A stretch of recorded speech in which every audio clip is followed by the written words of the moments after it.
I came into the body of Christ and I came into the kingdom very early as a teenager. And by virtue of that, everything about my life was moving fast. What took many people years to achieve was just happening like that.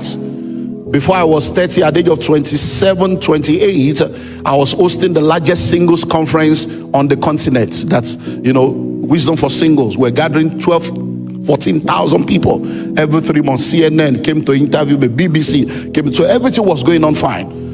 But there was still one thing that was not working, and that was my finances. And I did not know that something was wrong with my finances until I made the first greatest mistake of my life. I got married in 1997 as a poor man. And I suddenly realized that when you are single and poor, there can be an excuse for your poverty. When you are single and poor, there can be an excuse for irresponsibility. But don't ever try to be poor as a married man, because there is no romance without finance. If you think love is blind, marriage will open your eyes. I fell for the trap of I love you the way you are. I was born again, honest and naive. And I did not understand that naivety will put me in trouble. So when I got into the relationship, I told the woman, you know what, this is who I am. I'm a pastor. I have 200 members. I've written this book, that book. I believe my future is bright. He said, no. It's not about money. I love you the way you are. And I fell for the trap. I did not know that I love you the way you are does not mean I love you to remain the way you are.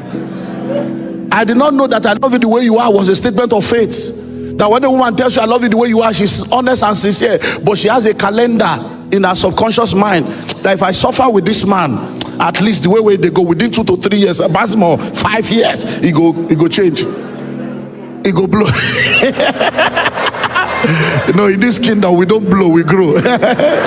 If you jump up, you will come down. If you grow up, you will stay up. We don't blow, we grow. So, and if at the end of that expiration your story does not change, our own story will change. So even though I was honest and sincere, I suddenly realized that I was not a man. I thought I was a man until I started hearing, you are not a man. Are you a man? He that cannot take care of his house is worse than an infidel. I'm me, a pastor. Pastory people, gathering 30,000 people. I'm not a man. Wait, because I don't marry, I don't be man again. Then I realized that this is terrible. Then I make the second greatest mistake of my life. I impregnated my wife as a poor man. As the pregnancy was growing, my confusion was growing. As the pregnancy was growing, my depression was growing. And sometimes we sit down and we ask, are you a man? When you are mentally abused, today I say my mental health, we don't suffer mental health. We don't even know the definition of what we suffer. Then in my frustration, I cried out to God. I will never forget. I cried out. I said, God, I'm tired. All my life I've served you. My mates are doing all kinds of things I didn't do. I don't smoke, I don't drink, I don't womanize, I pay my tithe. Church, they say, if you bring your tithe, things will not be tight. If you are suffering, give your offering. All those cliches. When you enter trouble, you will reassess the revelation.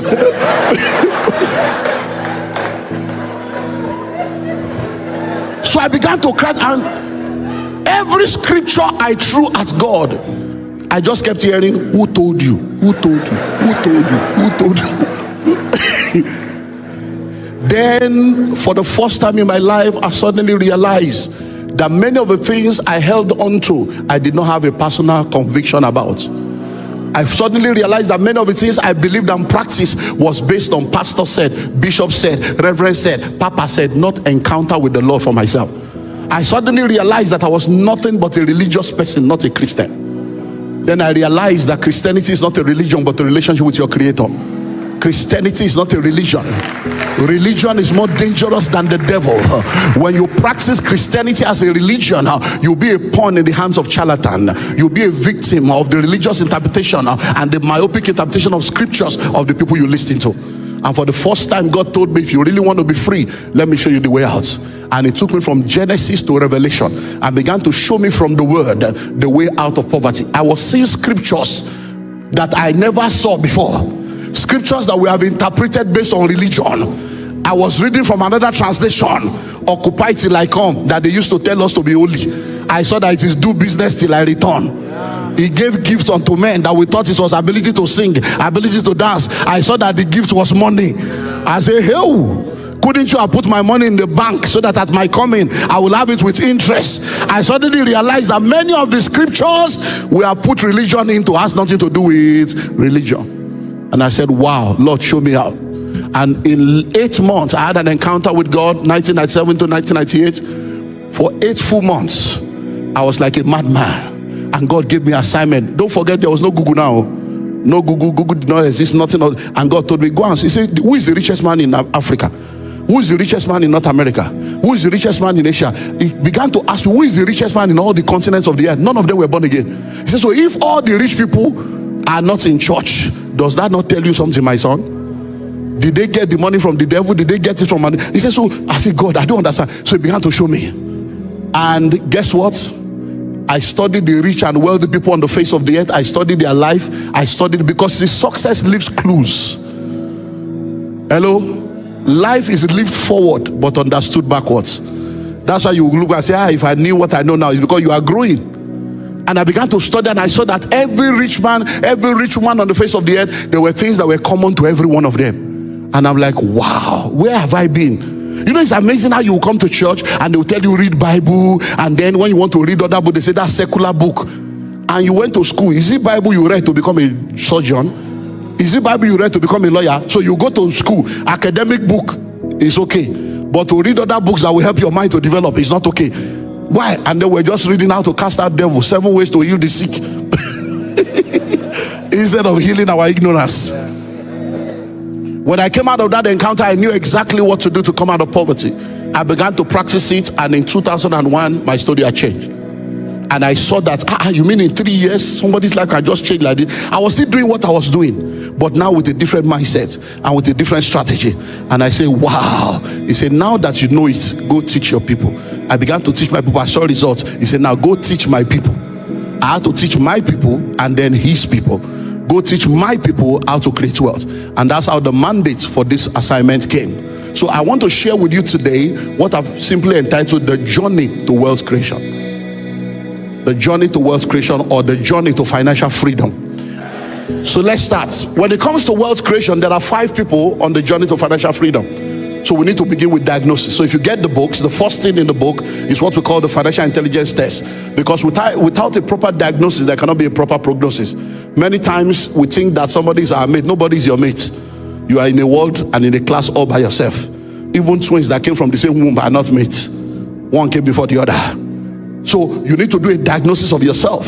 So in the books, when you get it, you see 26 questions that you need to answer that will help you to be able to do a proper diagnosis of yourself. Because many times you are surrounded by people that don't tell you the truth, and they make you believe all is well when it's not well. But when you are not there, they tell the other people it's not well. But they made you. Haven't you seen people that dress terrible, and you are feeling, you are like, did you not look at the mirror before you left the house? But when you see their friends, hey girlfriend, babe, you slay, you are slaying, they'll be hailing them in their stupidity. And then when they go, they say, now wow, nobody did to see how she dressed, but you were hailing her. So many times, if you don't have people telling you the truth, you need to do a self-diagnosis. So that's what the book will first do. Every one of them will just see it first thing, diagnose yourself. So now, let me give you the 5 levels so that you know where you stand. Now, on the pyramid of wealth, there are 5 levels. In moving to financial freedom, the people at the bottom are the people that we call they are in financial crisis. Financial crisis. And that's where majority of people live. United Nations have defined living in poverty as living below $2 a day. And living below $1 a day is extreme poverty. So in Africa today, about 75% of people on the continent live in poverty. In Nigeria today, 81. Right now, about 74% of Nigerians are below the age of 35. Our median age now is oscillating between 19, 18, 19, 18, 19. So we are a young continent, we are a young population. So many people on the continent are poor. They are in that level of what? Financial crisis. Take home cannot take them home. When you are in the place of financial crisis, you lack everything that you need. It's characterized by lack, insufficiency, hardship, debts, begging, urgent 2K. Can I say my account number? That's the level where many people are. And you find out that for anyone that is gainfully employed, even if you earn minimum wage, you'll be amazed at how many people will be asking you for money. And you're asking them, how do you think me I'm surviving? If I have money, you think my life will be like this? So financial crisis. So if you're in that level in your life right now where you have no source of income, or your source of income is not even enough to take care of the basic needs, and you have to borrow and beg to survive, you are in financial crisis. Second level is financial instability. Financial instability. Financial instability is where we have another massive group of people. Those in financial instability are people that actually have a job. They have a job, they have a source of income. But at the end of the day, by the time they get the income, it's not enough to take care of their needs. It's not enough to take care of the basic needs that they require to live a normal kind of life. So people in financial instability are people that if for any reason they lose their job, or if for any reason an unexpected expenses shows up in their life, they are going to be in crisis. So they end up borrowing money from cooperative against the salary for the next 3 months. They collect staff loan, not to buy a car, not to buy land, but to do the burial. And then before you know it, they borrow money to pay hospital bill for their wife that was pregnant. And you have all kinds of issues. So you have people, they are laboring. They wake up very early in the morning. They come back late at night. They are hard working. But when they walk like an elephant, they eat like an ant. Unfortunately for many people, the only thing growing in their life is their age. They have become a brand ambassador for poverty. And if you are not tired of poverty, poverty is tired of you. Because they need a new picture for the billboard. Your face is too common. But the Bible says he raises the poor from the dust and the needy from the dunghill, and he set them among princes, even the princes of the earth. And I believe in the name that is above every name, that by this encounter something is coming upon you today. It's called the hand of God. And as the hand of God rests upon you, it will reorganize your life. And out of this encounter will come for testimonies to the glory of his name and to the shame of the devil. The third set of people are people that are in financial stability. Financial stability. And I'm going to spend a while to discuss these people, because that's where majority of what we call high net worth individuals in this country are. And that's one of the most deceptive level. And I'm going to explain. Now, please listen. I need to catch you. Yeah, thank you. Now please listen. Are you ready for this? People in financial stability have stable job and stable income. They probably even have a house of their own. They have cars. They travel abroad. Their children are in private schools. They have some savings. Now listen to this, because that's where many people, when he was talking about somebody that will have 24 cars and they are doing keke, that's how it happened. Let me help you. Now listen. People that are in financial stability, they have good jobs. They have good income. Let me tell you something. There are people that are earning 5 million every month, some 8 million, some 12 million every month in this country. Lega, senior manager, those are the people in financial stability. They are the most deceived set of people. You know why they are the most deceived set of people? Because every 4 weeks, millions show up. By virtue of the job they do, by virtue of the connections they have, they've been able to build networks with people. They travel, they are widely traveled. Some of them, by virtue of their job, the job even includes traveling. Every month they are in one country or the other. And those bills are being paid by the company. Official car, official coffin, official house, official, everything is official.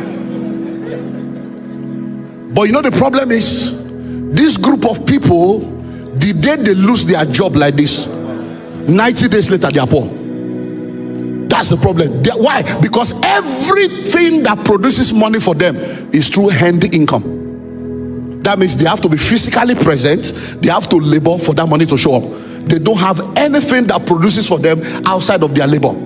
That's why they are the most deceived set of people, because they are the ones that everybody celebrates in the society. They are the big boys. They call them high net worth individuals. I was invited to be a board chairman of a company years ago, and they came to me. They said they wanted, me to be the board chairman. It was a publicly quoted company. I said, board chairman, am I qualified for that kind of thing? I said, so let me find out. Have you found out the qualification for those kind of things? No, they say that in Nigeria, I don't know if it has changed. Now, that was years ago, that anyone that has 100 million is high net worth. I said, that's what you define as high net worth in this country.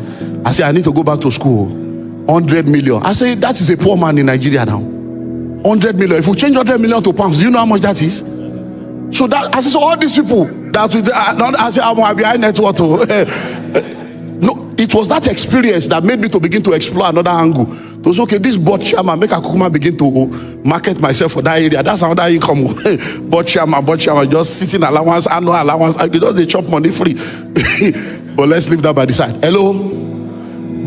So sit down and ask yourself right now. I know you have 2 cars in your garage. I know you gave birth to your daughter in America. I know you are a landlord. Yes, I know you travel. I know you have about 6 million or 70 million. But if you lose your job today, can you survive 6 months? If you cannot, if you don't have any other thing producing money for you, you are that man, you are that woman, you are that couple, you are that family. And that's why you see a lot of people that think that all is well and suddenly realize that all is not well. Many of us think that we have very rich fathers and rich parents until they die and we become poor. And I say, when my father died, the money disappeared. Money does not disappear like that. Hello? The reason why he died and the money died is because all the money he was making was based on end income. He had to labor for the money to come. Hey, my husband died and all the money disappeared. Money does not disappear like that. Hello? So that's the third set of people. So if you are sitting down here right now and all your source of income is based on that good job that you have, all your source of income is based on that good salary that you had, all your source of income is based on the perks that you get by virtue of your labor, listen to me, you are not safe. It's false safety. It's false security. Because once you lose that job, number one, your appetite has become so high. You have probably been doing business class for the past 11 years and you can't even afford it. I was going to Malaysia a few years ago, sat down next, thank you. I was going to Malaysia a few years ago, I sat down next to a guy in the first class, Qatar, very expensive. And then we're just gisting and talking. So I said, now wow, hey, I didn't know that this place is very far like this. That was my first time of going to that side. Because you know, you are going this way, American, we're going to that other side. So we're just gisting. So I said, man, so what are you here for? So he told me what he's here for. I said, so I said, this ticket is very serious. So I didn't know that. So we're just gisting. He said, hey, how much be the ticket? He was asking me inside first class. I said, you didn't buy the ticket? I said, no, I work with one of our government. He said, I work with, that they just told me that I should be the one to go. That they just said I should go to HR and collect ticket and collect. I said, this ticket is, when I told him the price, he said, hell. He said, that's my 10-month salary. Oh. He said, oh, these people, see as they waste money. They forgive me this money now. So, but that man has traveled wide. But that man is a poor man. But if you go to his office, he has a big office. You have to queue, you have to free form, and he begins to deceive himself that he's a big man until the day he now loses his job, and then he will realize that it's not as big as he thought he was. Hello? So if you are sitting down here right now, all the income in your life comes from salary and end income. You are a poor man potentially. It's only a matter of time. So to support this big boy, you are not a big boy. You are a boy of God. Let God help you so that you can. Hello? Then we'll move to the next one, number 4. Financial independence. Financial independence. And this is where we should be pursuing. Financial independence. Now, when you are in financial independence, it's the realm you get to in life where the income, please note the use of words, the income from your assets and your investments is enough to take care of all your needs and more. So what do I mean by that? It means you don't have to do any work at all. It means that the investments you have, it means that the assets you have acquired, the return from that investment and the income and cash flow from that asset is enough to take care of all your needs and more. Listen, there are people in this country that did not steal money, but the real estate they have. I have people, I'm into real estate. I have people I've trained all over this country. I have people that have built. I have a guy, he has one estate, 250 houses. He's the owner. He didn't steal the money. 250. Each house, when they started, rent was 1.1 million. Today, rent, the cheapest rent there is 4.5. So calculate 4.5 million times 250. So when you see him following his pastor on mission, you see him today, he has gone with Baba. You see him tomorrow, you say, how these people, the thing is commanding.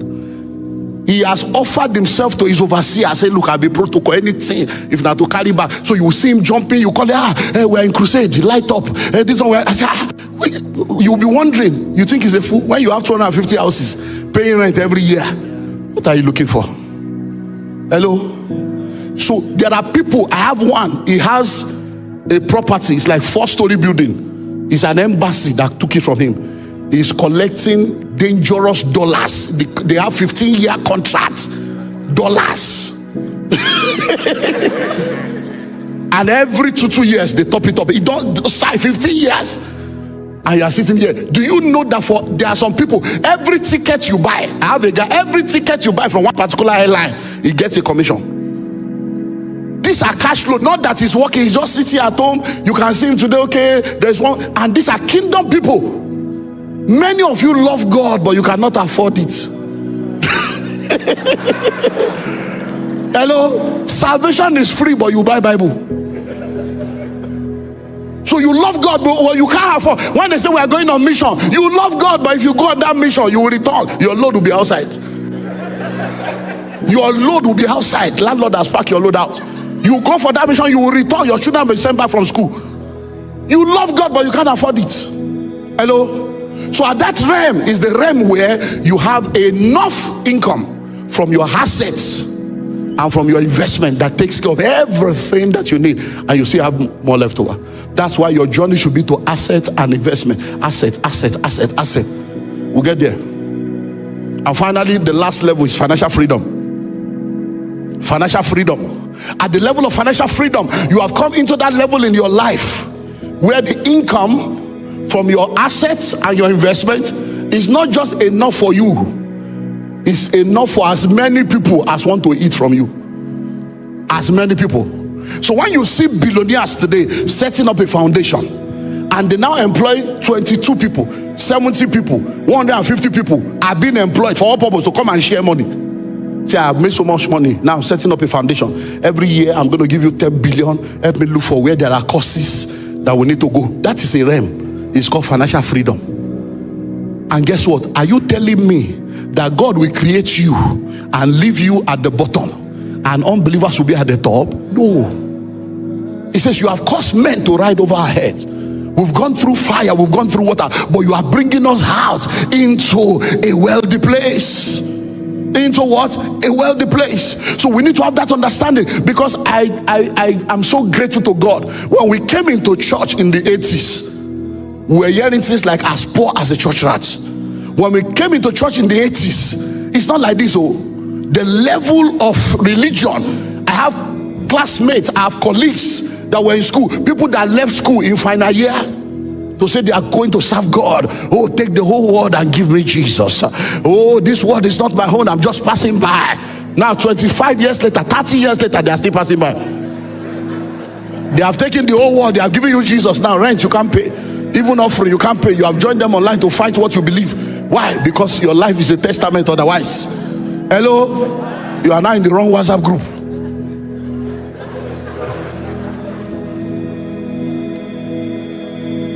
But one of the things that God began to help me to understand is, son, I'm the creator of all but the savior of some. And as a creator, I have a responsibility to my creation, regardless of what they think about me. So God is the one that created everyone. I can tell you for free, there is no rich and wealthy man on earth today. The principles they are applying, they are the principles of the kingdom. Hello? Principles are universal. Anywhere you are, principles are universal, but the application of those principles are personal, contextual, and geographical. Principles are universal. The law of gravity. So whether you jump up in Lagos, or you jump up in Abuja, or you jump up in Tokyo, or you jump up in Hong Kong, or you jump from Australia, you are coming down. Whether you are male or female, you are coming down. It's not a respect of persons. Principles are universal, but the application of those principles, number one, they are personal. When you hear a principle, that's why a lot of people, because they don't understand this breakdown, they get confused. They say, I don't understand. Oh, this motivational speaker, aspire to perspire to acquire. Hey, they just be motivating people. And I don't understand. I've read that book. It didn't work for me. No. When you read any book, you get any information, get the meat of it, which is the principle. When you have gotten the principle, you now ask yourself, personally, how does it relate to me? Because there are principles you will hear that you cannot yet apply. Hello? Because when the principle came, he met you below ground zero.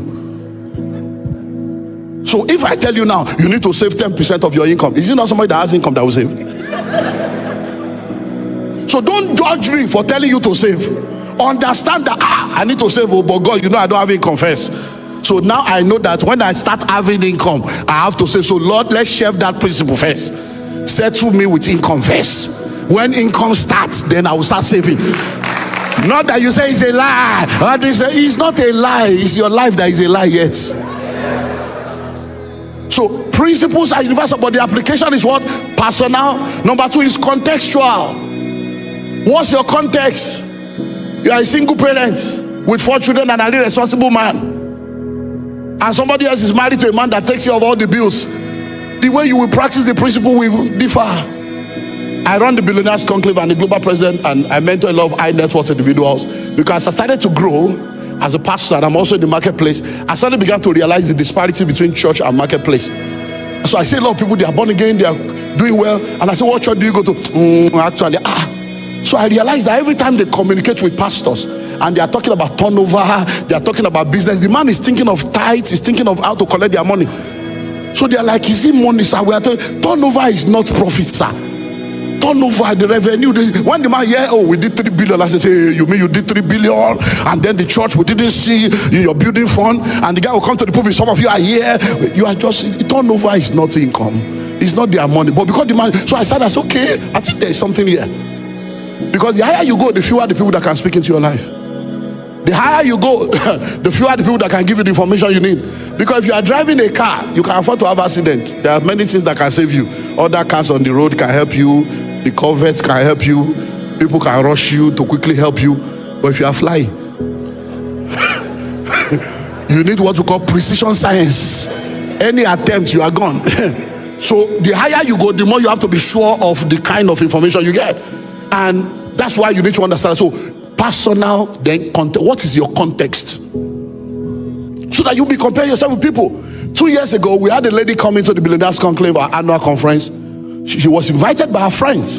She came into that meeting. When she came in, we were looking at her deck top. You know, some people, when they come, they look billions.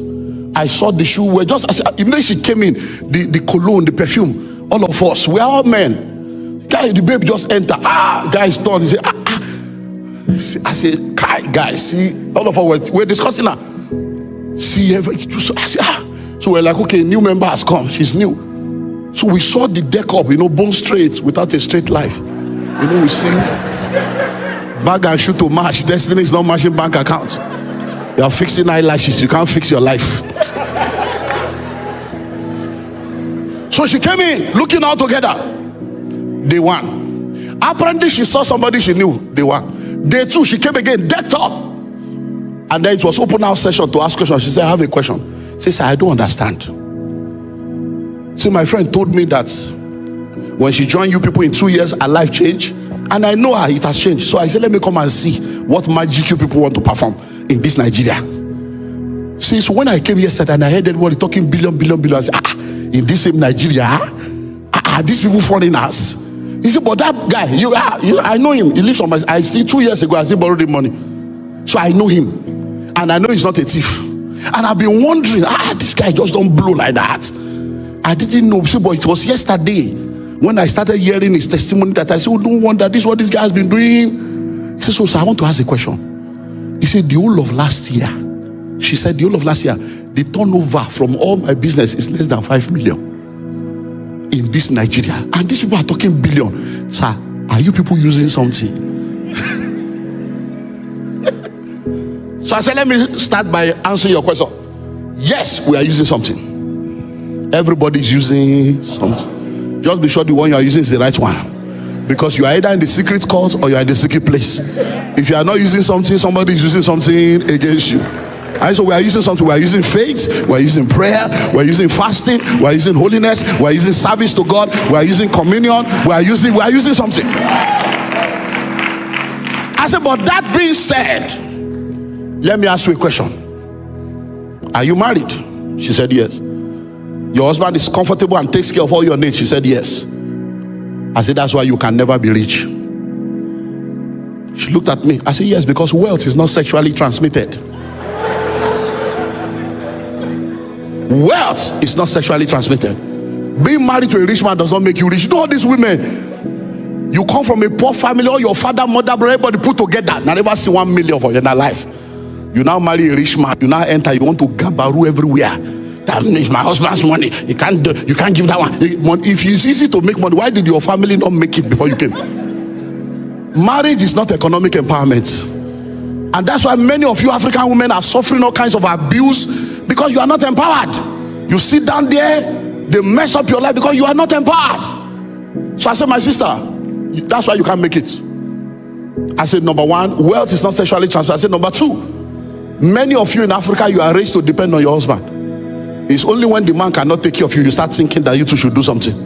As long as the man can take care of everything, many of you just settle down. Oriaku, doziaku. You just want to sit down there and eat well. I said, my sister. He said, so excuse me, she was already, the women liberation, she was already, are you saying I should not depend? I said, my sister, cool down. Everybody with the command things, listen. You come here listening. Humble yourself. 5 million, now you make the whole of last year. You did talk, you better keep quiet. So I said, listen to me.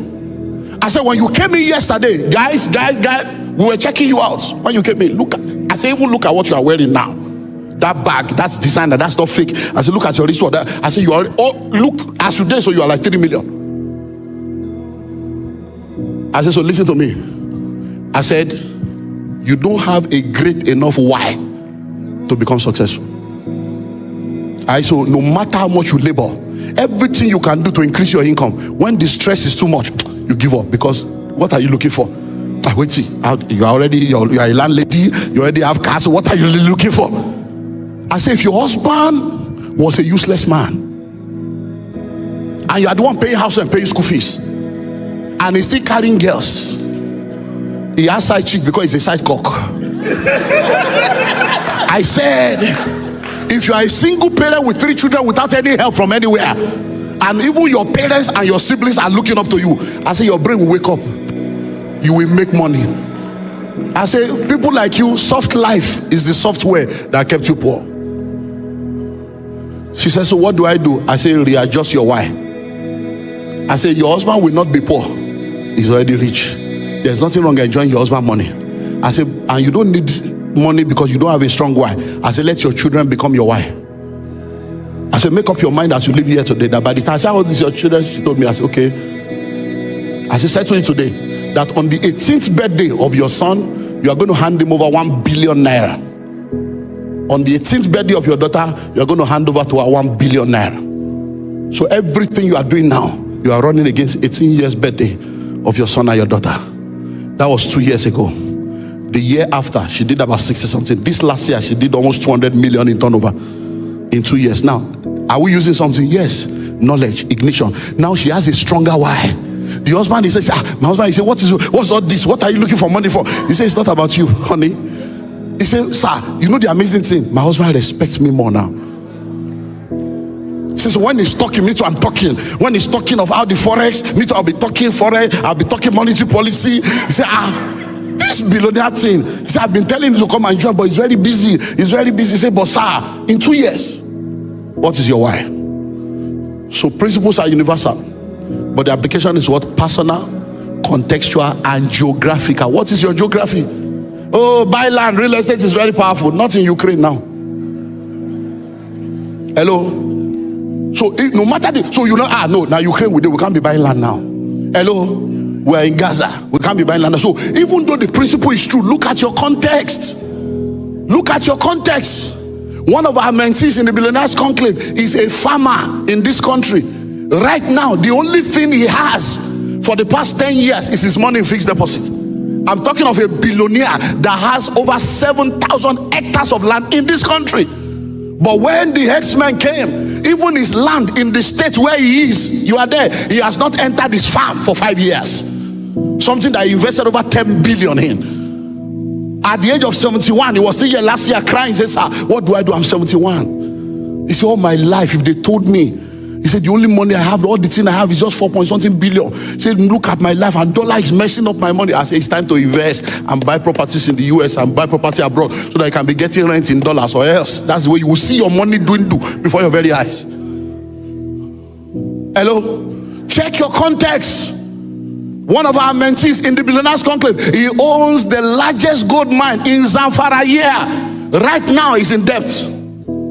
Why? He can't enter. Government say nobody, he can't enter. Just Zamfara here. He cannot enter.